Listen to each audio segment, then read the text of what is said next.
Je me suis dit que Nietzsche était vraiment ce qu'il y avait de plus piquant parce que tout se passe comme si il était oublié ou absent des discours écologiques. C'est tout de même très très intriguant parce que c'est peut-être le philosophe qui a le plus parlé de la Terre. Qu'est-ce qu'il y a dans ses textes, dans sa parole qui va pas, qui cloche ou qui nous dit quelque chose qu'on peut plus entendre? Comme il était question de la Terre, je me suis dit quelle est la chose là un peu singulière que je pourrais raconter en me protégeant derrière un auteur et des textes et en même temps faire entendre quelque chose qu'on n'entend pas et donc qui pourrait être un peu intéressant. Et je me suis dit que Nietzsche était vraiment ce qu'il y avait de plus piquant parce que tout se passe comme si il était oublié ou absent des discours écologiques. Et c'est tout de même très très intriguant parce que c'est peut-être le philosophe qui a le plus parlé de la Terre. Et je me dis, mais pourquoi est-il effacé? Qu'est-ce qu'il y a dans ses textes, dans sa parole qui ne va pas, qui cloche ou qui nous dit quelque chose qu'on ne peut plus entendre? Et donc, alors, j'ai prélevé des choses, parce que j'ai trouvé des choses partout, dans 5 livres. Je vous donne les références parce que peut-être que vous voudrez après aller voir par vous-même. C'est ça l'idée, c'est de vous donner le désir d'aller voir par vous-même ce qui se passe dans ces textes. Donc vous savez, c'est des livres écrits sous forme de fragments, comme on faisait beaucoup chez les Allemands à l'époque, après les premiers romantiques. Et donc ces livres ont été écrits sur une période de 9 ans, entre 1878 et 1887. Donc il y a une grande intensité de son écriture et de sa pensée. En une courte période, il a écrit plein de livres. Et le fil conducteur, je vous l'annonce, alors d'abord c'est très paradoxal, c'est ça l'intérêt. C'est de la philosophie, donc nécessairement c'est un mélange de littérature et de concepts, de choses très écrites, poétiques et très conceptuel, donc j'essaierai de tout expliquer. Et s'il y a des choses vraiment que j'explique mal, vous n'hésiterez pas à me dire là, monsieur, ça ne va pas du tout, il faut nous redire ce qui se passe. Et aussi le fil conducteur, je vous l'annonce au cas où vous voudriez partir tout de suite, c'est que ce qui pose problème à Nietzsche est un philosophe qui a pointé une chose, il a pointé la conjonction, on va dire, de la morale et de la religion. Et donc, pour lui, il déclare la guerre à la religion et à la morale. Voilà, je vous l'annonce. Et donc, en fait, ce qui est intéressant, c'est qu'il nous permet de nous demander, de soupçonner dans l'écologie, dans tous les discours écologiques, s'il n'y a pas quelque chose qui relèverait de la morale ou de la religion, une strate ou des teneurs religieuses ou morales. Et dans ce cas-là, d'un point de vue nietzschéen ou dans la perspective de ce que raconte Nietzsche, ce qui est intéressant, c'est que si c'est la morale et la religion qui nous ont foutu dedans, dans la situation dans laquelle on est, il est intéressant de se demander comment essayer de s'en libérer pour inventer autre chose. Voilà, et notamment autre chose, c'est-à-dire une mutation de l'essence de l'homme qui, pour Nietzsche, est nécessaire si on veut non pas protéger, mais faire que la vie et les vivants soient exposés à un moins grand danger.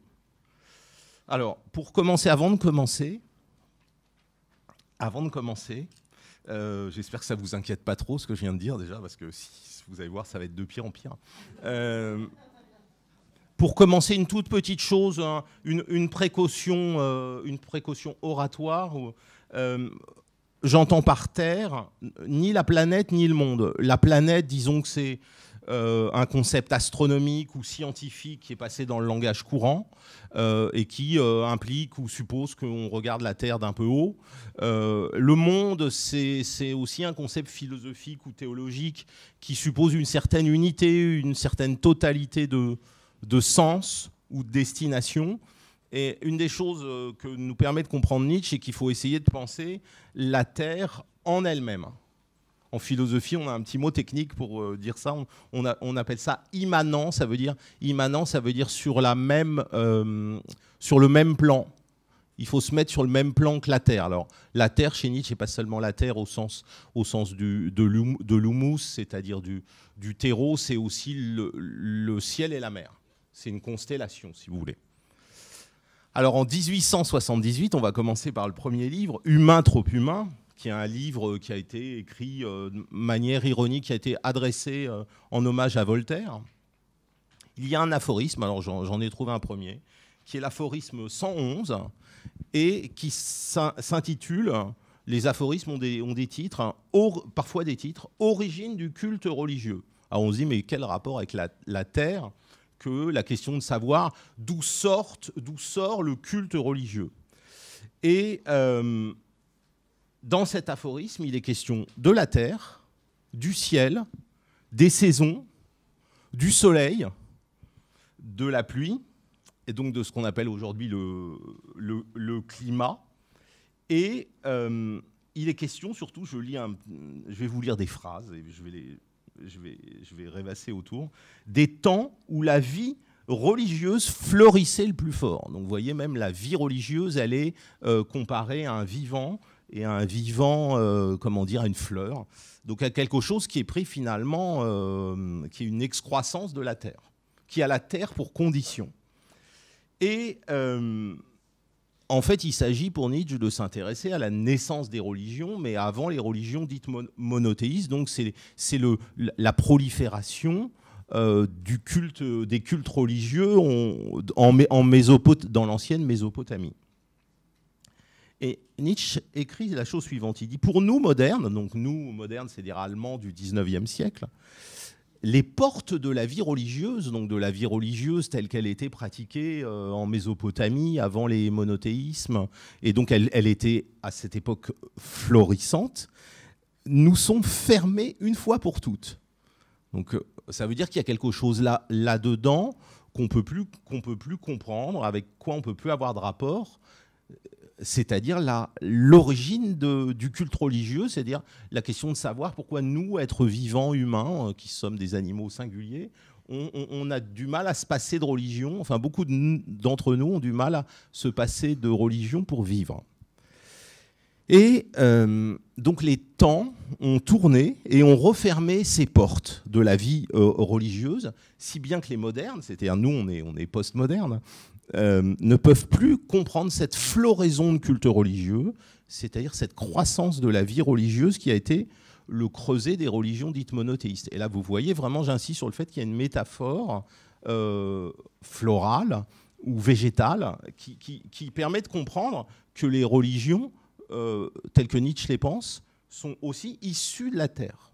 Et donc la Terre est la condition. Ça vient d'en bas, si vous voulez, pas d'en haut. Enfin, c'est ça l'idée de départ.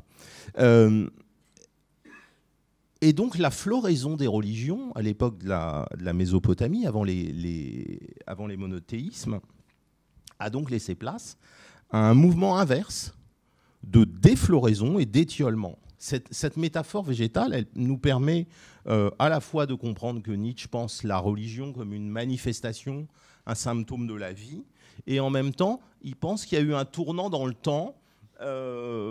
Et il dit déjà quelque chose de paradoxal, puisque nous, on aurait tendance à penser qu'on est dans une période comment dire, de grande richesse religieuse. Et lui dit l'inverse, c'est-à-dire ça commence par un paradoxe, c'est-à-dire que le culte religieux, c'est fini d'une certaine manière. Et nous, on est dans une époque où c'est fini. Donc il s'agit d'une réaction à ça, au fait qu'on est sorti de l'origine des religions et on a affaire à autre chose.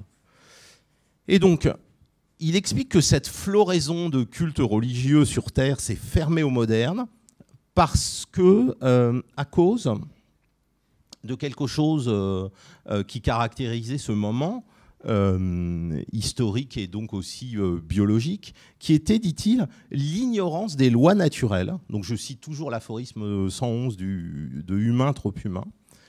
Humain, trop humain. J'en reparlerai tout à l'heure. Il ajoute, par le manque absolu de cette conception de la causalité naturelle. Donc en fait, les religions se sont mises à fleurir par une absence totale de compréhension de la nature comme des phénomènes régis par des lois dans lesquelles on essaie de saisir des relations de cause à effet. Et donc cette absence on pourrait dire, de sens scientifique a fait fleurir les religions comme jamais il n'y en eut sur Terre. Autrement dit, à cette époque, le ciel et la terre ne sont pas perçus comme soumis au règne de la nécessité. Nécessité en philosophie, grossièrement, on dit que il y a nécessité quand ce qui arrive ne peut pas arriver autrement. Et par conséquent, les phénomènes naturels sont interprétés à partir de ce qu'on appelle le contraire de la nécessité, c'est-à-dire la contingence. Tout ce qui arrive peut arriver autrement. Une contingence générale des événements qui sont donc purement aléatoires. Et c'est ça, dit Nietzsche, qui est à l'origine, dans le fond, du déploiement ou de la naissance des religions ou du culte religieux. C'est un certain rapport non scientifique à la nature. Donc pour l'instant, il a l'air d'opposer de manière parfaitement prévisible la science à la religion, au culte, pas la croyance, le culte. Et donc, voilà comment il explique quelque chose, ce qu'il appelle la floraison du culte religieux en Mésopotamie, qui est l'origine du culte religieux, c'est-à-dire ce d'où ça sort.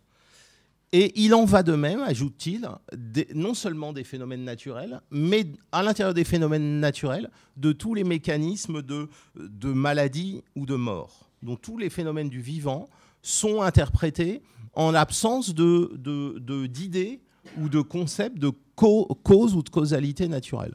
Et donc on perçoit les phénomènes, si vous voulez, de manière, il faut le dire, sans loi, comme s'ils étaient libres de toute loi, et donc comme des phénomènes purement aléatoires. Et on entend tout de suite ce qui va se passer, c'est-à-dire que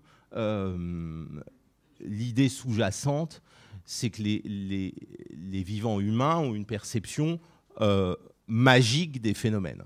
Il y a des effets magiques dans la nature et dans le vivant.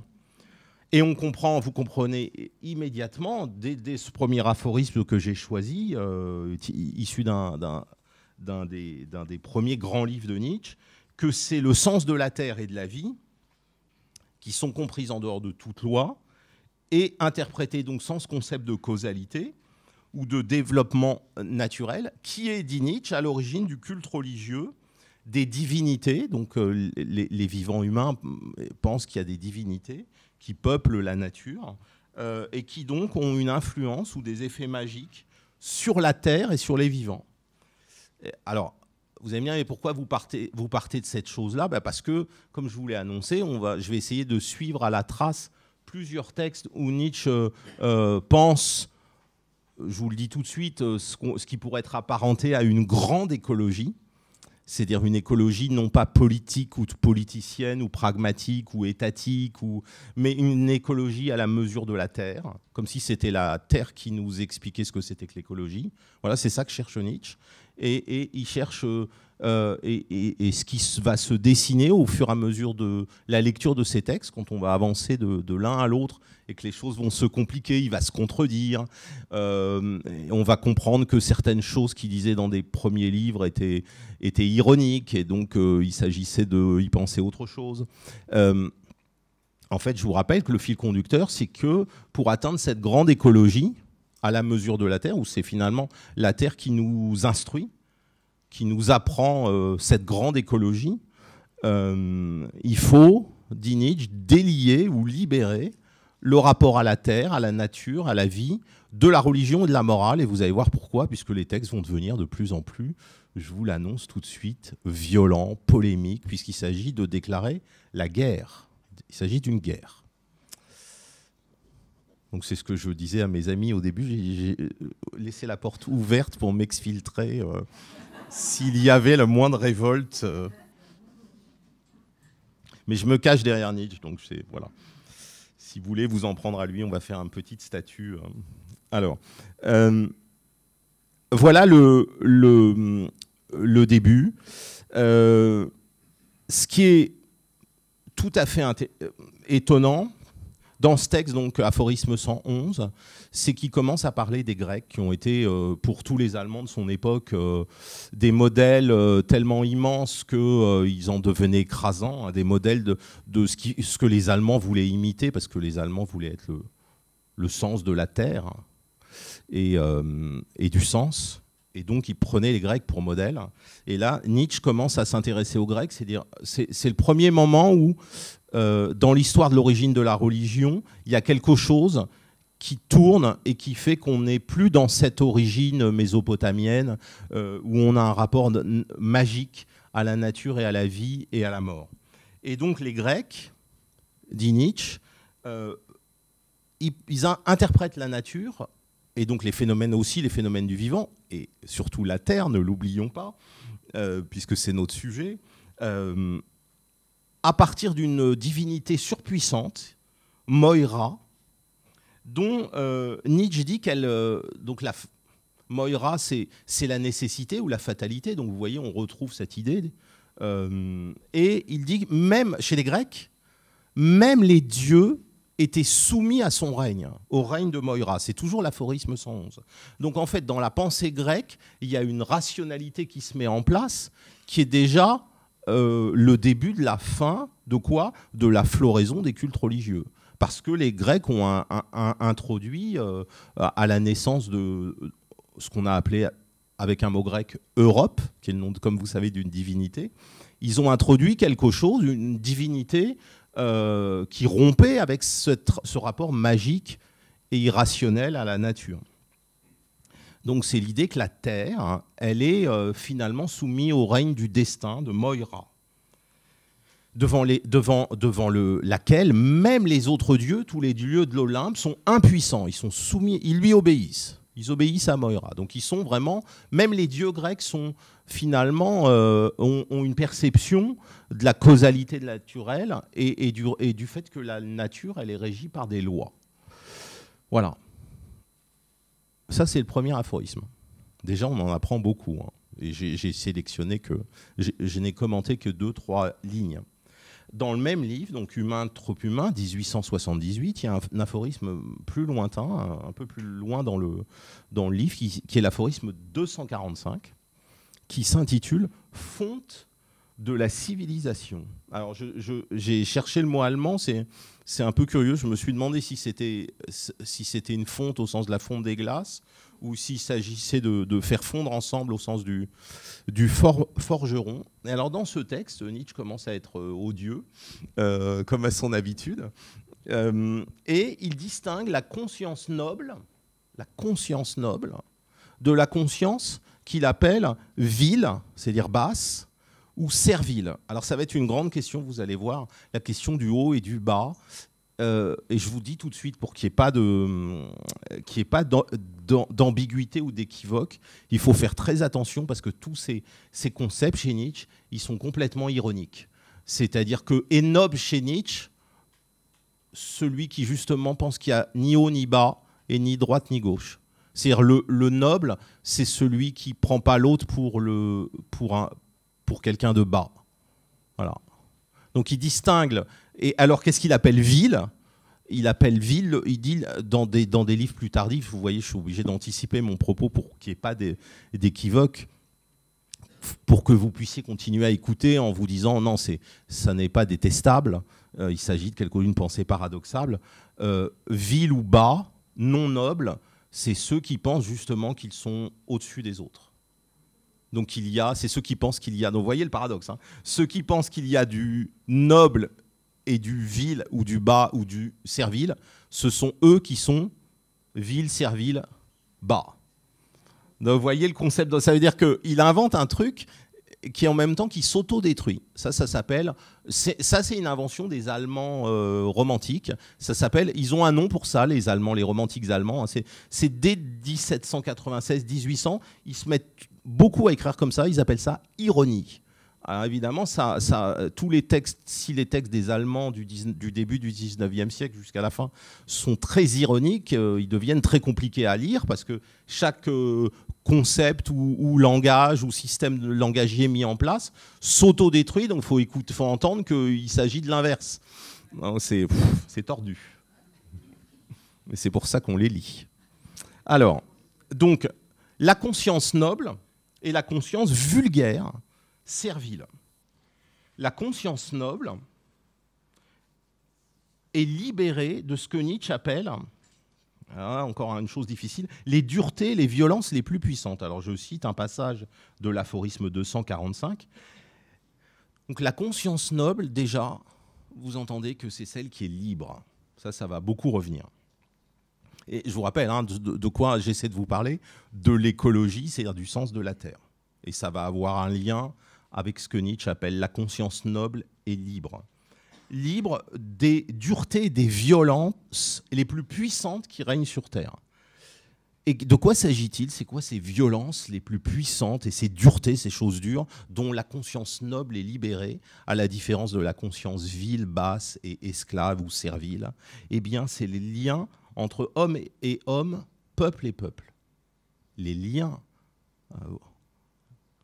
J'essaie de faire des yeux étonnés pour vous montrer qu'il faut être vraiment étonné. C'est complètement désemparant. On est désemparant.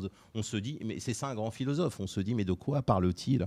Qu'est-ce que ça veut dire ce truc? Donc les liens entre homme et homme, peuple et peuple, qui sont les liens de la vie, vous entendez? C'est quoi comme lien? C'est les liens politiques, les liens religieux, les liens de civilisation. Nietzsche dit c'est les choses les plus violentes et les plus dures et qui caractérisent ce à quoi sont soumis les consciences les plus viles, les plus basses, les plus serviles. Ça, c'est méchant comme énoncé. C'est un énoncé péjoratif. Ceux qui sont nobles sont donc libérés. Voilà. Être noble, c'est être libéré de ces liens qui sont trop violents, trop puissants. Et à la question, mais de quoi s'agit-il d'être libéré? Donc la noblesse consiste à être libre, c'est-à-dire à essayer dans sa vie de résister à ces liens dans lesquels il y a trop de violence. Les liens entre peuples, donc là on entend que c'est les liens nationaux, nationalistes, ou politiques, ou étatiques. Les liens entre hommes, qu'est-ce que ça peut être les liens entre hommes?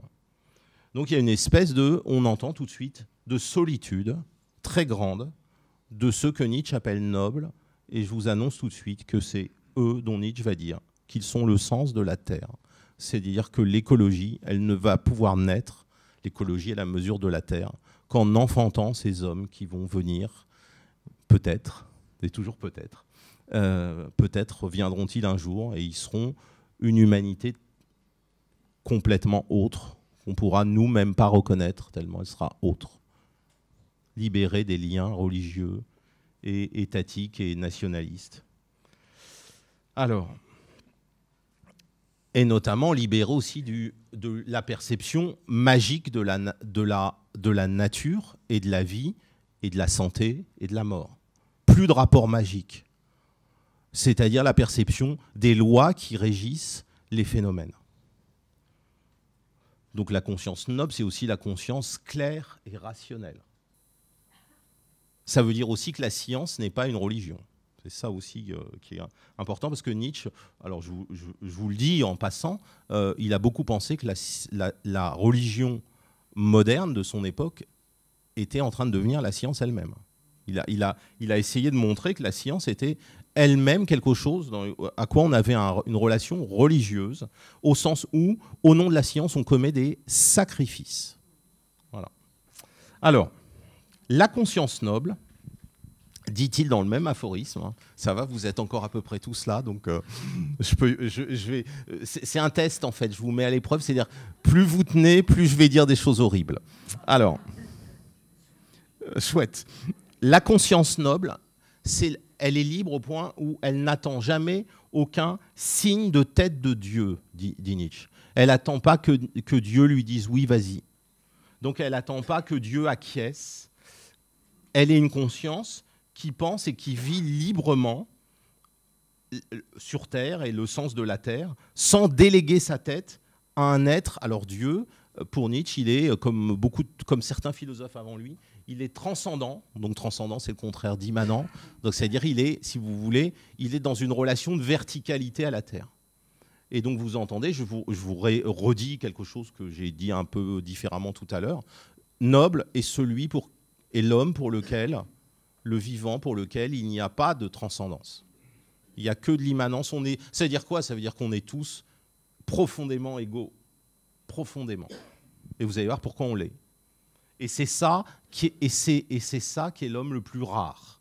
L'homme le plus rare sur Terre, c'est celui qui est capable de vivre et penser cette égalité, qui est donc une égalité à venir. Une égalité qui est liée à la liberté. C'est inséparable.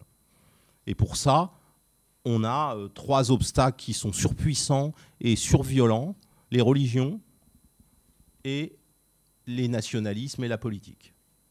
Donc c'est ça dont il faut se libérer. Vous allez dire, il ne reste pas grand-chose. Je continue. Donc on ne cherche pas à l'approbation de Dieu dans ce qu'on vit, dans ce qu'on fait. Et on ne cherche pas non plus l'approbation, ça veut dire on ne cherche pas non plus le jugement.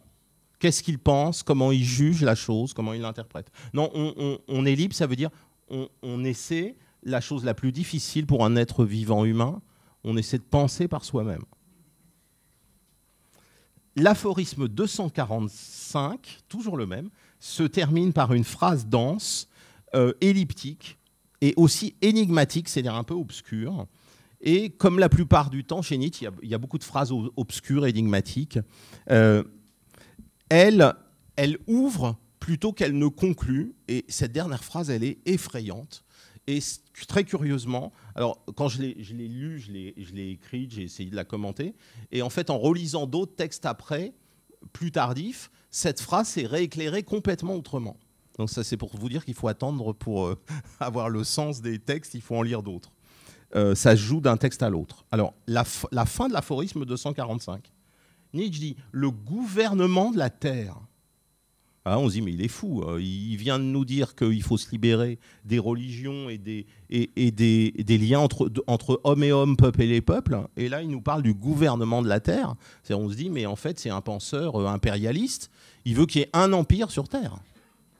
Le gouvernement de la Terre, en somme, doit être pris en main par l'homme lui-même. Donc là, on comprend au moins une chose, c'est qu'il faut la grande écologie, c'est-à-dire l'écologie à la mesure de la Terre, donc que la Terre nous enseignerait. Elle est, je l'annonce, athée. Athée, c'est-à-dire vraiment la chose dont on doit se libérer, c'est l'instance transcendante, l'autre tête qu'on appelle Dieu. Donc ça, c'est vraiment essentiel pour lui. Libre veut dire athée. Et donc on doit prendre le gouvernement. Gouvernement, vous savez, c'est une métaphore grecque maritime. C'est l'idée de s'orienter en pleine mer. Ça renvoie au gouvernail. Et donc là, la Terre, elle suit une trajectoire dans le ciel. Et donc l'idée il y a un truc qui cloche, là, vous entendez, c'est qu'on a l'impression qu'il parle de l'homme comme si l'homme prenait la place de Dieu. On prend la Terre par la main et on la gouverne. Et alors je relis, le gouvernement de la Terre en somme doit être pris en main par l'homme lui-même. C'est son omniscience, donc le fait qu'il sache tout, mais il y a des guillemets à omniscience, donc vous vous dites tout de suite que c'est ironique. C'est son omniscience qui doit veiller d'un œil pénétrant sur la destinée ultérieure de la civilisation. Donc si vous voulez, on récapitule. Alors, c'est comme ça, mais c'est pour vous, mais pour moi aussi. Moi, j'ai besoin de récapituler pour savoir, pour comprendre ce qui se passe. Tellement vous voyez, ça a l'air d'être. Il parle comme ça en disant des choses monstrueuses, comme si c'était anodin. Et donc, il faut vraiment s'arrêter pour regarder dans le détail ce que ça signifie. Tellement c'est surprenant. Et donc, on a l'impression que l'homme prend la place de Dieu. Donc, on se dit tout de suite que ça peut pas être ça. Que c'est seulement métaphorique ou allégorique. Donc c'est des formules littéraires. On comprend qu'il s'agit de gouverner la Terre, donc il s'agit de l'orientation. Et donc on comprend que pour Nietzsche, d'une certaine manière, une fois que Dieu a lâché la Terre, que le fil qui relie la Terre et les hommes à Dieu est coupé, une fois que la Terre est libre, c'est là que l'aventure commence, c'est-à-dire la Terre, elle part dans le grand large de l'univers, et c'est là que les choses vraiment difficiles commencent. C'est quand on est capable de penser et de vivre, notamment la Terre et le sens de la Terre, sans Dieu. C'est beaucoup plus difficile, parce que c'est l'infini qui s'ouvre et on peut errer interminablement. Et donc, on se dit aussi, est-ce que c'est un penseur impérialiste ? puisque le gouvernement, la main, on se dit, il est dangereux ce penseur. Il est dangereux. Hein. Vous savez, il a été, je vous le dis, ça c'est le truc pas drôle de la matinée, il a été capté par le nazisme. Hein. Donc il y a dans ces textes des trucs suffisamment ambigus et complexes qui fait qu'un bon nazi n'y comprend rien. C'est ça l'idée.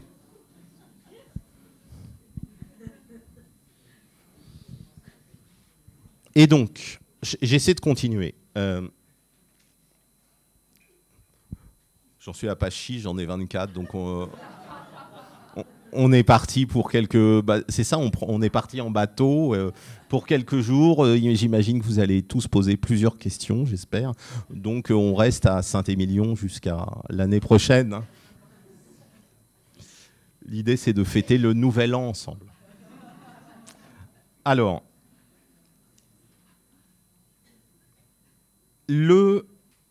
l'omniscience de l'homme, Nietzsche met des guillemets, donc c'est... Et bien entendu, vous entendez un concept théologique, c'est Dieu qui est omniscient, c'est-à-dire qui sait tout et qui voit tout. Donc là, il y a des guillemets. Qu'est-ce que c'est l'omniscience? C'est quand on est capable de ne plus avoir de relation magique aux phénomènes de la terre, de la nature, de la vie, de la mort et donc aux maladies. C'est-à-dire on essaie de les pénétrer, de retrouver dans les choses la nécessité, donc moira chez les Grecs, c'est-à-dire on essaie de penser de manière rationnelle, avec l'esprit clair, pas embrumé. Hein, on n'est pas... voilà.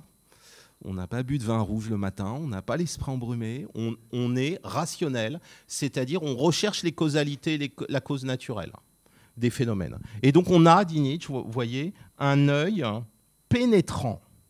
On pénètre le destin des phénomènes.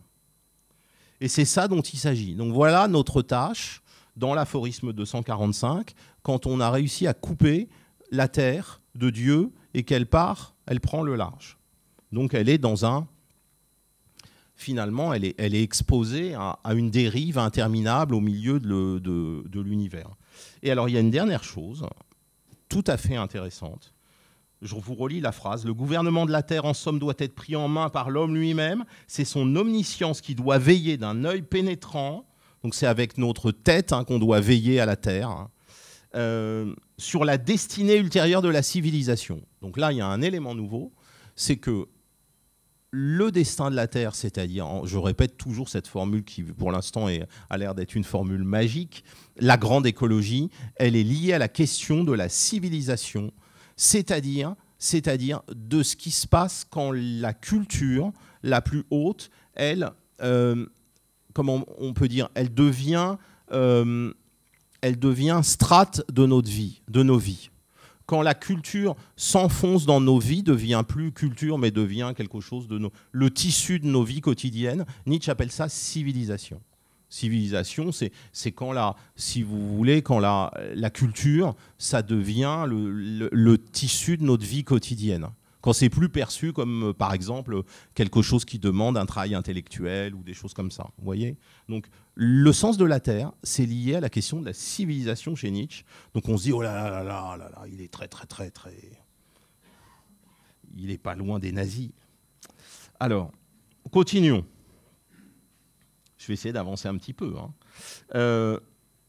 Donc, parler de gouvernement de la Terre et suggérer que la Terre pourrait être prise en main, on comprend tout de suite que c'est des formules rhétoriques, c'est ce qu'on appelle allégorie.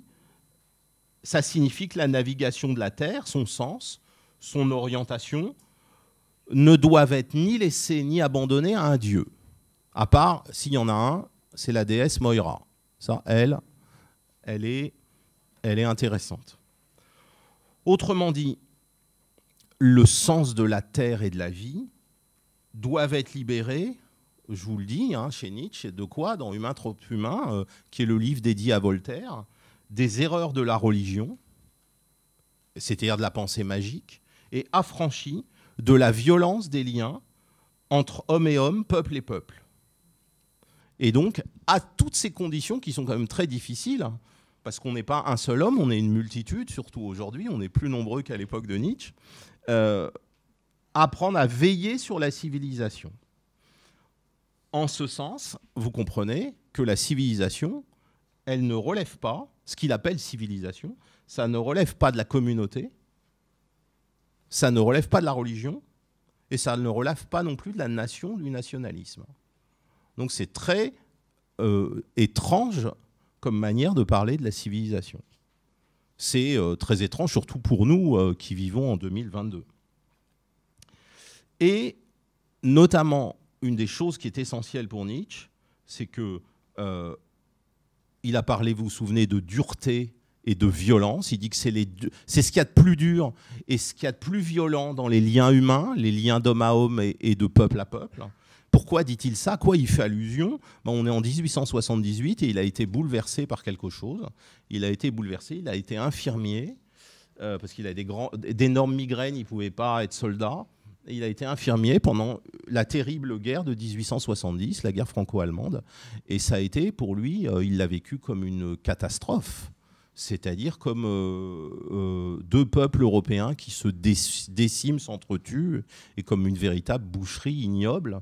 Et il en a attribué la cause, donc vous comprenez à quoi? Au nationalisme, aux communautés politiques, et aussi aux communautés religieuses. Il pense que toute guerre est une guerre de religion. Et donc, c'est ça aussi qui joue dans l'écologie. C'est qu'il ne doit plus y avoir de guerre sur Terre. 2022 est une mauvaise année de ce point de vue-là. Le sens de la Terre et donc le destin de la civilisation sont liés et dépendants l'une et l'autre de la liberté de l'homme, de son intelligence. Donc c'est ça qu'il faut cultiver, notre intelligence. Il faut devenir de plus en plus pénétrant intellectuellement et noble. Noble, ça veut dire à la fois développer l'acuité de notre regard et apprendre à diffuser sur Terre la pensée et le mode de vie que Nietzsche appelle, et qui sont liés à la liberté, égalitaire, radicalement égalitaire. Il n'y a pas d'homme supérieur, il n'y a pas d'homme inférieur. C'est ça qui est vil chez Nietzsche. Et ça, c'est le truc qui n'est pas encore advenu sur Terre, dit-il. Et une des choses les plus difficiles de sa pensée, c'est de saisir la relation entre ça, qui est un discours, vous entendez, philosophico-politique, et la question du destin ou de l'avenir de la Terre, et donc de la vie sur Terre. Hier, j'entendais un homme politique très connu qui compartimentait les choses, comme si c'était des dossiers, des dossiers administrativo-techniques qu'on traitait les uns après les autres. Et à la fin, il disait, oui, les Français se soucient plus de leur pouvoir d'achat que des questions écologiques qui arrivent en 4e ou 5e position. Mais ces questions-là, ce qu'on comprend quand on lit un philosophe, c'est que ça n'est pas des dossiers qui sont séparés. C'est complètement articulé par notre quoi? Par notre pensée. Et donc c'est très compliqué. Pourquoi c'est très compliqué? Parce que comment est-ce que la pensée, qui est de la pensée, vous voyez, politique, mais à la mesure de la Terre, elle peut avoir le moindre effet à partir du moment où elle ne peut pas se traduire en action politique. Ça reste de la pensée. Alors, la réponse chez Nietzsche, elle est du côté, je vous le dis tout de suite, elle est du côté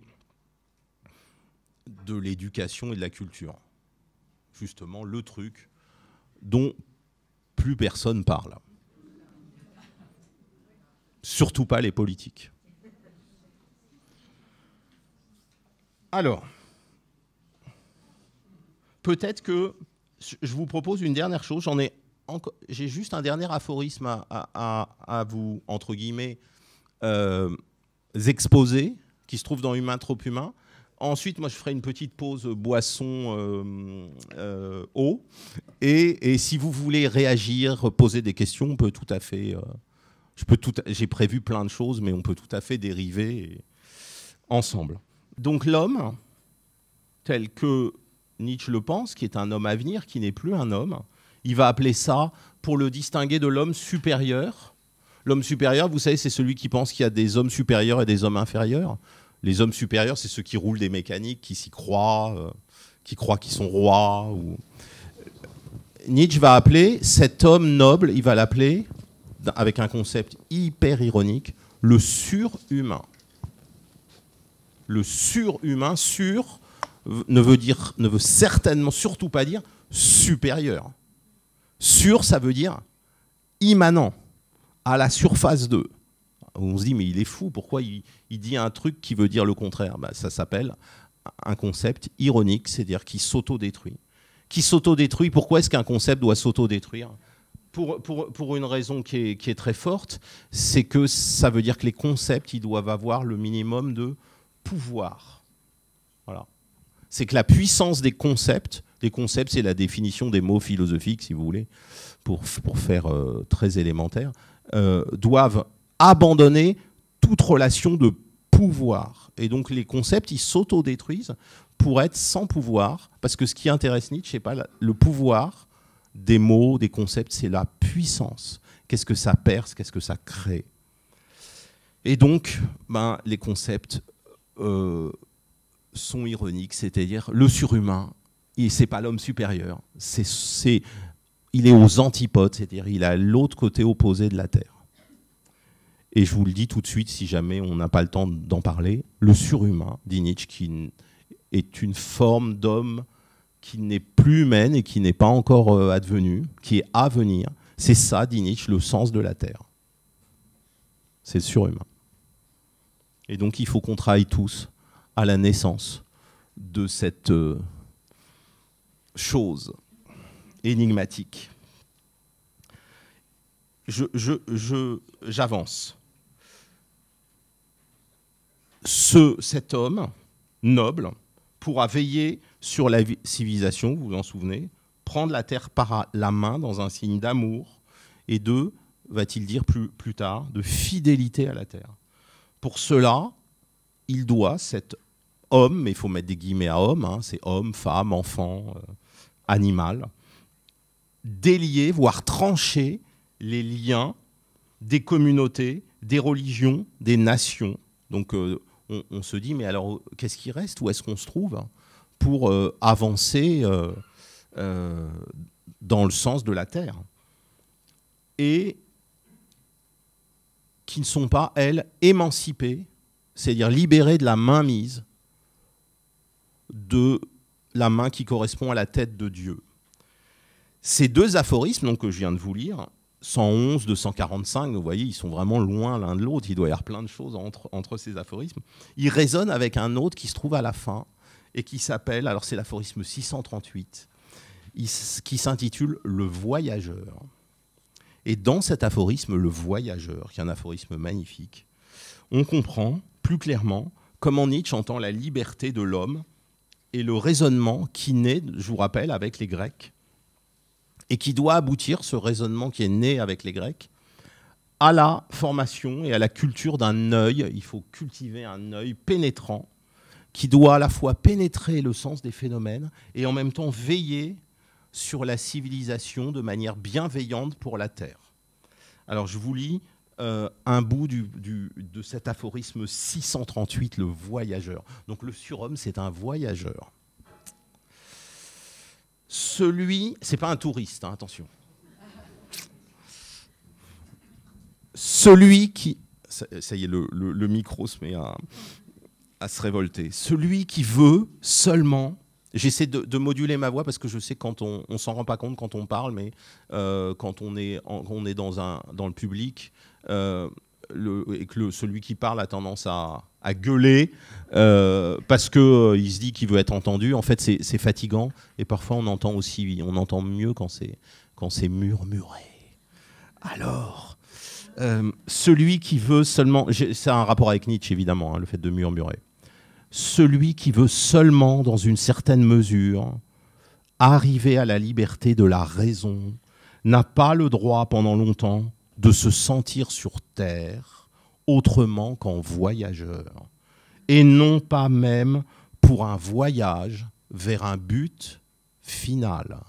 Donc en fait, si nous voulons être créer une grande écologie, nous devons nous sentir sur terre comme des voyageurs, c'est-à-dire des voyageurs qui ne cherchent pas un but final. Là, vous comprenez ce qui est visé.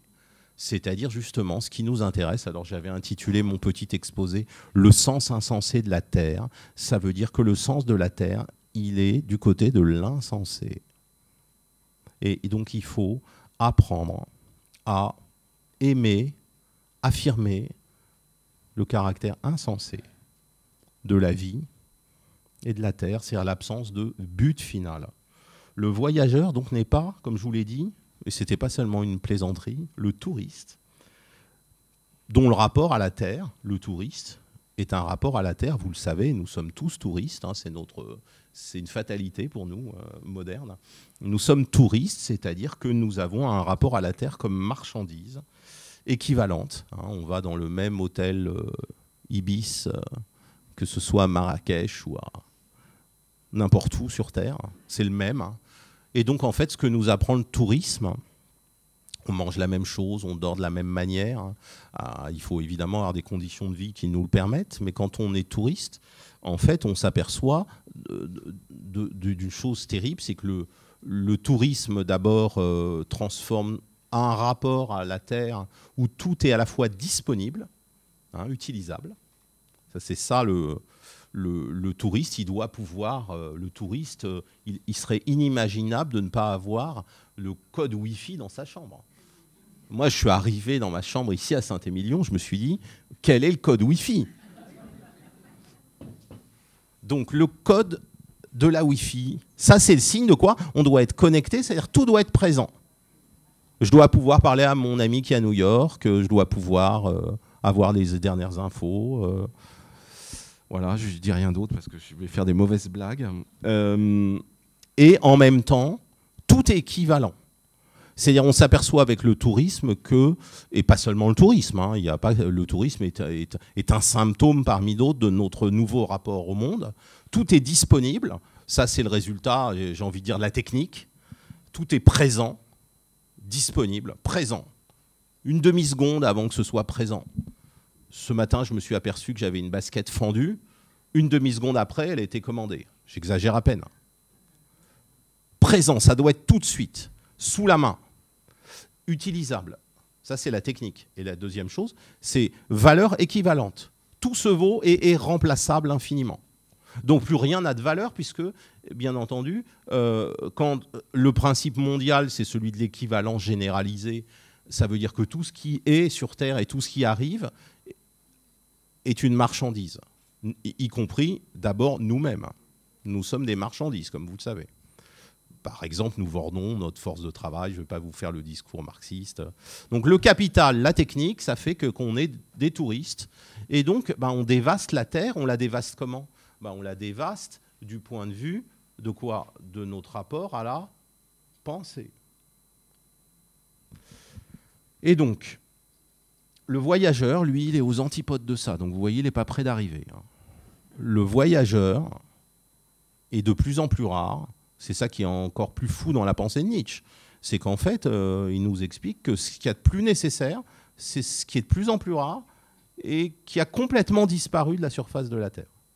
Donc non seulement c'est à venir, mais c'est pas près de venir. Ça s'éloigne de plus en plus. Ça s'éloigne de plus en plus. Et ça ne relève pas de faire le tri sélectif entre la poubelle jaune et la poubelle verte. Hein. C'est pas ça qui est en jeu, c'est beaucoup plus radical. C'est un truc à la mesure de la Terre.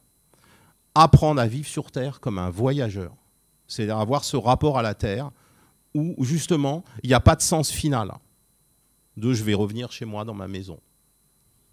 Vous allez voir le rapport avec la maison, si j'ai le temps d'en parler. Puisque écologie, oikos veut dire le foyer, donc c'est l'idée que la Terre est un foyer. Nietzsche dit exactement l'inverse. Surtout pas. La Terre n'est pas un foyer, c'est un lieu de... Et donc, il inverse complètement la pensée. On veut sauver la Terre, d'accord, mais il ne s'agit pas de la sauver, ça n'est pas notre foyer. Ça n'est pas notre propriété.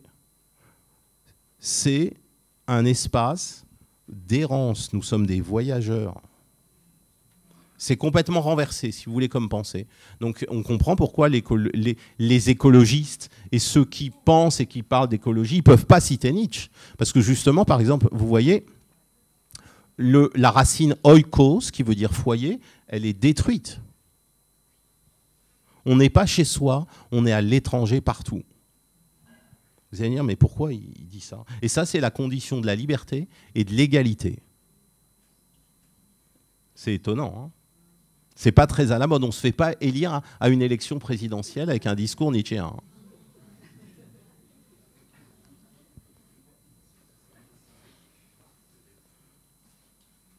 Alors, Nietzsche confie le sens de la Terre aux voyageurs et le destin de la civilisation aux voyageurs aussi. Qu'est-ce que c'est que le voyageur? C'est celui qui traverse les communautés humaines, vous vous souvenez, hein, le lien entre homme et homme, peuple et peuple, c'est-à-dire ce qu'il y a de plus dur et ce qu'il y a de plus violent sur Terre et qui provoque les guerres. Eh bien, le voyageur, lui, il n'appartient à rien de tout ça. Il traverse. Il pénètre les religions, mais il n'y croit pas, il les étudie. Parce qu'il s'agit toujours de cultiver l'œil. Donc, on rencontre une nation, on rencontre une religion, on rencontre un État. Qu'est-ce qu'on fait? On étudie. On développe son œil, on essaie de pénétrer, de comprendre les lois. Par quoi c'est régi? Et c'est ça que Nietzsche appelle voyageur. Donc c'est un homme qui n'est pas encore né, il est à venir. Peut-être que c'est terminé, cette idée-là, elle est au-delà de impossible, puisque là c'est impossible, hein, ce qu'il raconte. C'est ça les philosophes, ils essaient de penser ce qui est impossible. L'amour, la justice, la démocratie.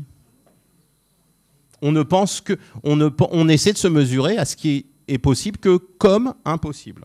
Formule un peu paradoxale, mais qui dit tout ce que c'est que l'activité philosophique. C'est pour ça qu'on développe des paradoxes quand on fait de la philosophie. Enfin, anciennement, on faisait comme ça. On développait des paradoxes parce qu'on essaie de penser des choses qui sont possibles, mais seulement comme impossibles.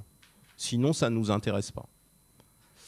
Et donc, cet homme que Nietzsche appelle le voyageur, à la fin de Humain trop humain, c'est celui donc qu'il appellera plus tard, comme je vous l'ai dit, le surhumain. Et Nietzsche lui confie la Terre.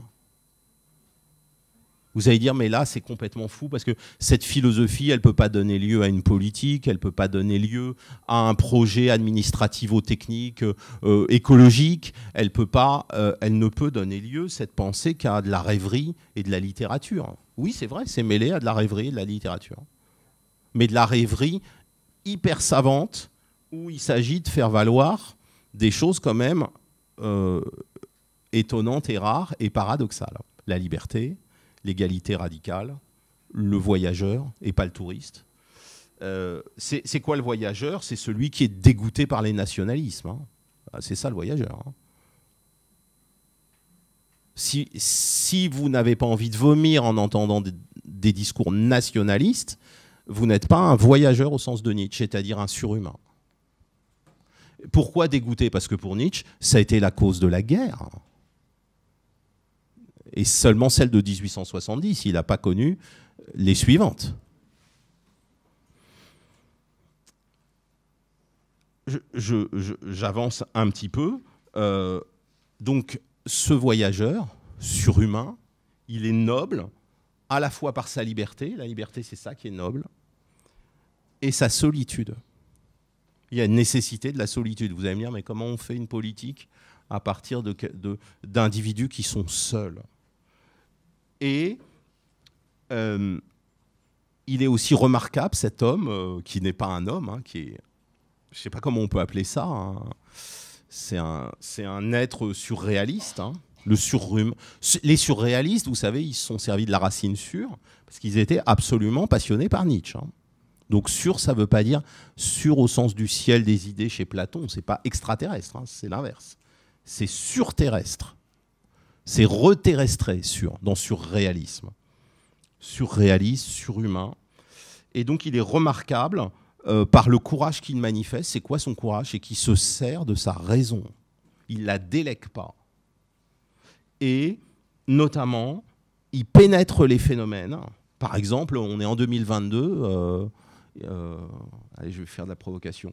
Il ne parle pas du Covid s'il n'a pas étudié, lu des textes en anglais dans de la revue Nature, la revue Science. Il lit les textes. Il se dit, je veux savoir. Je suis hyper angoissé, il y a une pandémie mondiale. Je veux savoir ce qu'il y a dans ce que trouvent et ce que cherchent les scientifiques et qu'est-ce qui se passe puisqu'ils sont en désaccord entre eux et qu'ils sont dans des conflits d'interprétation et qu'ils sont même capables de fausser leurs résultats et de produire des fake news parce qu'il y a des, comme vous savez, des lobbies tellement puissants, financiers, qui fait qu'ils sont capables de fausser les expérimentations. Et en même temps, qu'est-ce que je fais? Je veux être noble, libre, parce qu'il s'agit de quoi? C'est pas de moi dont il s'agit du sens de la Terre. Et donc je travaille à quoi? Je travaille à une nouvelle éducation. Et donc je fais quoi pendant que la pandémie de Covid? Eh ben, je lis les textes. Je lis. Et je m'abstiens de prendre position parce que je ne suis pas dogmatique. Et surtout, j'en sais rien, je suis complètement ignorant. Et donc je lis, parfois je ne comprends rien parce que c'est en anglais, ou je ne comprends rien parce que c'est de la biologie de haut niveau, parce qu'ils mentent aussi, les savants mentent. Donc c'est compliqué, ça complique la donne. Hein. Ça complique la donne par rapport à l'époque de Nietzsche. Hein. Ça complique la donne. Et donc cet homme n'est plus un homme et il ne soumet plus le sens de la Terre à un but final, à un but inique et total. Mais c'est ça le truc le plus étrange. Il libère la Terre pour... Alors, pour l'instant, je ne peux pas vous l'expliquer, puis ça fait très longtemps déjà que je parle, ce que Nietzsche va essayer de penser comme le sens insensé de la Terre. Et donc, ça se renverse. Le voyageur, c'est lui le sens de la Terre. Mais c'est sens insensé. Le sens de la Terre, donc, est en ce sens voyage. Qu'est-ce que ça veut dire? Ça veut dire qu'il doit être libéré ou délié de toute fixité, de toute identité, ce qui veut dire que la Terre ne se réduit pas à un sol solide et substantiel. Voilà, là j'ai fini sur Humain, trop humain, 1 heure. Je vous dis, on est là jusqu'au mois de janvier. Hein.